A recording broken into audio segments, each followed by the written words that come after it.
కేవలం 1.5 నిమిషంలో 5 వార్తలు చూసేద్దామా? ప్రధాని నరేంద్ర మోదీ న్యూజిలాండ్ ప్రధాని Christopher Luxon Bharat New Zealand free trade agreement FTA ఖరారు చేస్తున్నట్లు ప్రకటించారు. గత 9 నెలలుగా చర్చిస్తున్న ఈ ఒప్పందంలో భాగంగా యూరోప్ ఫ్రేమ్వర్క్ మాదిరిగా రానున్న 15 సంవత్సరాల కాలంలో భారత్లో $20 బిలియన్ పెట్టుబడి పెట్టడానికి న్యూజిలాండ్ అంగీకరించిందని ఇరు దేశాలు వెల్లడించాయి. సౌదీ అరేబియాలోని టబుక్, హాయిల్, రియాద్ సమీప ప్రాంతాల్లో అరుదైన మంచు వర్షం సంభవించింది. సాధారణంగా ఎడారిగా ఉండే ఈ ప్రాంతాల్లో ఉష్ణోగ్రతలు హఠాత్తుగా శూన్యానికి దిగువకు పడిపోవడంతో మంచు కురిసిన దృశ్యాలు సోషల్ మీడియాలో వైరల్ గా మారాయి.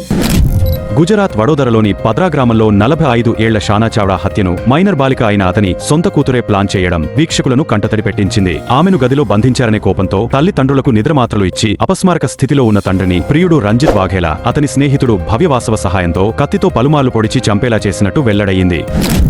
ఆపిల్ సంస్థ తన ఐఫోన్ల తయారీ వేగాన్ని చైనాకు మించి విస్తరించాలనే పట్టుదలతో ఉండడంతో బెంగళూరులోని ఫాక్స్కాన్ సంస్థ గత 9 నెలల్లో దాదాపు 30,000 మంది ఉద్యోగులను నియమించుకుని రికార్డు సృష్టించింది. వ్యక్తిత్వ హక్కులపై కోర్టుకు వెళ్లిన పవన్ కళ్యాణ్, జూనియర్ ఎన్టీఆర్లకు ఢిల్లీ హైకోర్టులో ఊరట లభించింది. మార్ఫింగ్ AI సహాయంతో వీరి ఫోటోలను వాణిజ్య అవసరాలకు వాడుతున్నందుకు గూగుల్, ఎక్స్, అమెజాన్ వంటి పలు సోషల్ మీడియా సంస్థలకు ఈ పని చేసిన వారి లాగిన్ వివరాలు, IP అడ్రస్ డీటెయిల్స్ 3 వారాల్లో కోర్టుకి సమర్పించాలని జస్టిస్ మన్మిత్ ధర్మాసనం ఆదేశాలు జారీ చేసింది.